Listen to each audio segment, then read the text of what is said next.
anything that comes out of a writer is fiction. I think that we have pretenses at non-fiction that are really kind of naive. I think our fiction is something that is not appreciated for what it really is. It's not the making up of stories. It doesn't have to do with imagination. That's not its main point. Fiction is a tool. It's a human tool that we have kind of developed to give reality a human shape, to understand what is presented to us. And that goes on at all levels. It's part of perception. There's a large part of fiction in perception itself. It's not just thoughts.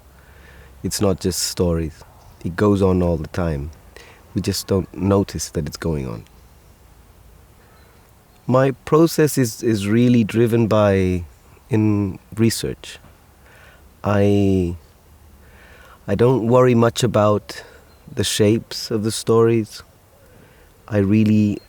It's all about research. I try to find things. To me, to find some other person's phrase is more important than to come up with it myself. It's the parts that I enjoy. In that sense, writing has really become more akin to walking and picking stuff up off the ground. That's really what it is to me. And while I'm researching it, it will determine many things. I'm not just looking for data. I'm looking for the shape of the story, and that has got to do with what is available. For example, if in certain texts there are scraps of information, lesser known characters, people who really left no mark on history at all, and then I have to make up things. I have to create a fiction around, but the heart of the story is really something that comes out of the research. So to me, it's more akin to looking at the world than thinking about it. Fascination to me is just the key to all of this, no? And not just. I think that's really what writing should aspire to at its best. No, fascination, which the Latin root comes from fascinus, which is the male sexual organ. It's to be aroused. No, I think that is something that art does in a very special way. It's an arousal. It's an excitement. No? It's not entertainment. It should touch you very deeply. You should be moved by what you are investigating. No, you should be moved by the world, and to transmit that by some ways is what writers should really aspire to. Just to that feeling that you get when you perceive or when you bump into something that is hard to believe, or that is so beautiful that it's hard to put into words.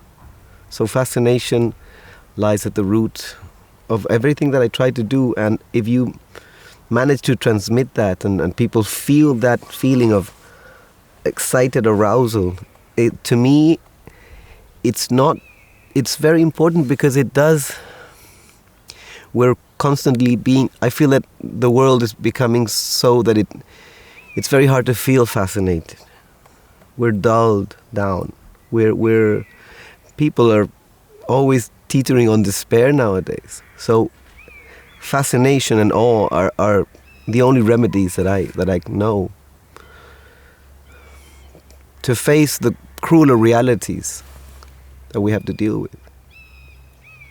The world inspires awe, and it also inspires terror. Those are the two extremes. But we mostly live in the middle, where we feel none of those. No, we go through life actively avoiding anything that is going to put us off center. No, I think boredom is the prevailing sentiment, and literature should be an antidote to boredom. And most of it is boredom inducing. Most books I find just plain boring, not even bad, which is worse. there's a couple of authors who can only be described as exciting. You know? When you read books by Roberto Bolaño or Pascal Quignard or W.G. Sebald, they're who can be a bit boring, quite boring, but still there's this general feeling of excitement. You're being shown things about the world that make it seem like a better place than it is. So I have many literary heroes, but they're all dead or they're not working anymore. But I think the first one that really made me feel that I could write was Roberto Bolaño. When his books came out, there was a sense of speed, just a different speed. Like when you watch old-time football players, where they would just kind of trot along the pitch, and this man just was running, at full speed. But then there's also the opposite of that, people like Sebald, where the care and the time and the complexity of what he does is just beyond me. I don't know how you can. I realized one of the tricks he did was he would steal from his favorite authors and weave them through the text, these quotes, where you could never tell apart what was his style and what was the voices of others that you were listening to. Or there's a French writer called Pascal Quignard, who I don't know if he's from this world. He seems to be mentally inhabiting a former time period, and that is one of the things that. Those are the type of books that I'm attracted to. The ones that either show us a future that's yet to come, like Philip K. Dick, or people who rescue like forgotten parts of the past. And there's others like contemporary writers like Elliot Weinberger, who does things with the essay that you really shouldn't be able to do. It's not just poetic prose. It is the essay form with a poet's sensibility, and that ear for style and for beauty is something that's very rare. And then for me, there was a man who taught me how to write, and he was a poet. He was a Chilean poet, and he died. He died without publishing a single one of his poems, and that had an outsized influence on me, because it's not only that writing has nothing to do with publishing or with being read. It was literature as a way of life. It was like a monastic calling, and it's not the regular silence of the person who, like Juan Rulfo, who publishes 2 books and then disappears. This is something where the value of the writing itself died with this man, and he was my teacher. Samir was someone without whom I would have never written a single word. I think theft is a better part of writing, because it has to do with this attitude where it doesn't all come from you. That's very important.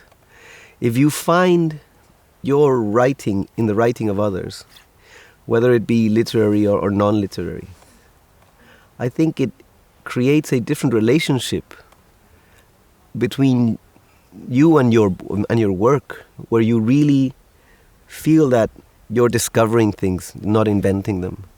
And that changes your attitude to writing. It changes your attitude to your work. You become fascinated by others. And the capacity to be fascinated by the other is something that is very hard to develop. But once you have it, writing stops being a means of self-expression, and it becomes something very different.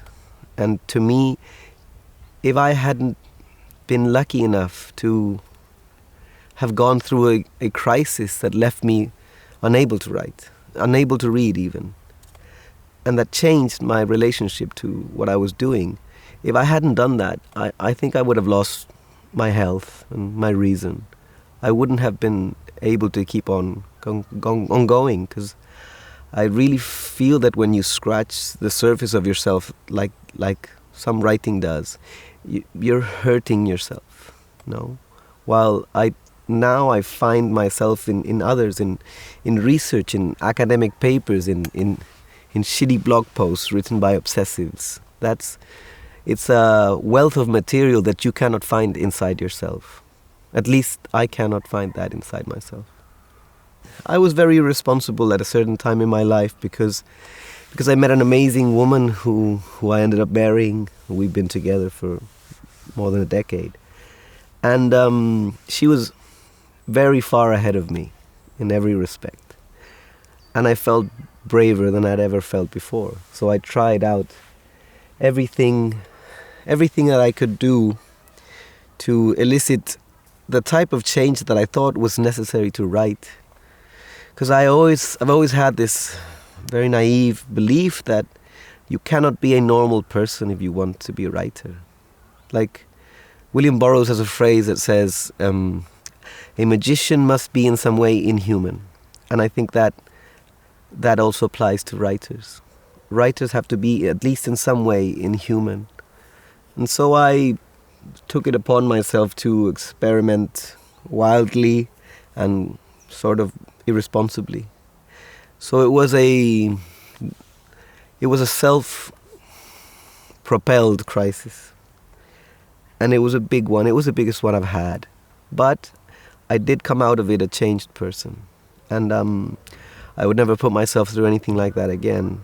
But I'm really glad now that it happened, because it did change me and it did change my relationship to what I do.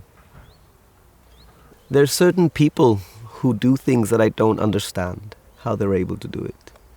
And so, because there's no rational explanation to this sort of talent, I developed my own kind of suspicions about how it works.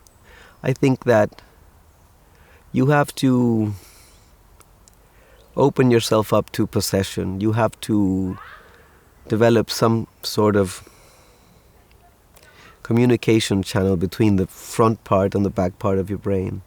And that happens naturally in some people. No. How is it that you can get something bigger than yourself to come through?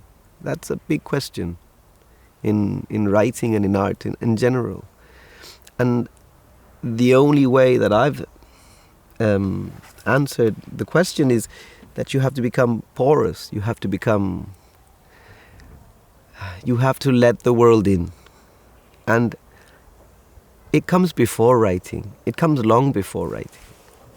And if you don't do it, you're just pouring yourself out. And we all know how poor we are, right? We all know how uncreative, how boring we are, right? And yet, to become fascinated and to become not a channel but to be invaded by something, even if only for a short while. To me, I think that's absolutely necessary. I don't know. I think that most people who create art of any kind know that there's a couple of pages in a book where you weren't really there. I'm not sure what's there instead of you, but I know that those are the moments that you write the entire book just for those couple of pages. I think we're lost in search of ourselves. No? I think we're a species that is haunted by itself. I think we need to develop a different relationship with that, because self-expression is an answer to anything. It's not an answer to anything. No. I think that's not the way. I think it's part of the mechanisms by which we suffer. Self-expression is not the answer, nor is it identity. No. There is something to be said for art that is not born of that. That is not born of just the need to express yourself. And that comes from admiration. Be it an excitement about the natural world or the work of others. Those are the types of books that I enjoy the most. when the author is so caught up by his object. Like, there's a English writer called J.A. Baker, and he wrote a book called The Peregrine. And in that book, he doesn't just describe the peregrine. He becomes the hawk. He becomes the animal that he's stalking. And you almost don't notice that it's happening. And suddenly, the writer is not there. And you're looking at the world from the eyes of a peregrine falcon. It's a magical experience. And he only wrote that one book. And I think that's kind of the price that you have to pay. If you come into literature from a different perspective, if you come at it like with a more pious perspective, where you actually have this shameful belief that it is important, that it is sacred, that writing is a sacred endeavor, you see things differently. No, you're not looking to express yourself. You're trying to find something that is like a French mathematician said, that is very big and yet it's very delicate at the same time. I think fiction is one of the few tools that we have to construct meaning. Meaning is not something that is in the world. It's something that comes from us. And stories has always been, stories, literature, one of the best tools because it lets us at once look at the outside world and at our deranged inner landscapes. And it's very special. We have forgotten the power that lies behind it.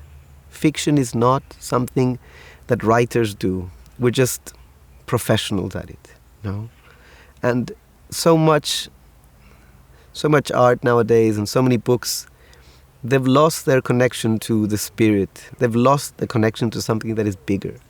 And that is not something neutral. That actually strips meaning from the world. It's a corrosive influence. When you write something that has lost all contact to something bigger, you're not just writing a bad book. You're actually hurting us. Because that is something that only fiction can do, like a layer of meaning that we put on things. And today, almost everybody is aware of this. We all know that things don't come with their meaning. And yet we've sort of given up, right? Where I think that fiction's job is to create bigger, vaster, darker, and more beautiful meanings all the time. Even knowing that it might be pointless and it might just be a game. I think we have to think about God a lot more than we do. Not believe. Belief is the death of thought. No, as soon as you start believing in something, you believe the grass is green and that's it. No, you're not involved with it. But I do think that we have to spend more time thinking about the gods in general, not just that one. No, these are some of the most important things that we've come up with as a species. And then we kind of got power mad and drunk on the fact that we realized that it was just us. But that doesn't take anything away from their beauty, their importance. No. I think that to quote a bad poet, I think we have to reinvent the gods, all the myths of the ages. I think that literature should become more ritualistic. We should not only write in that spirit, but actually aspire our work to have a little bit of that. We need a connection to these things, or we'll just become impoverished, like desperately impoverished.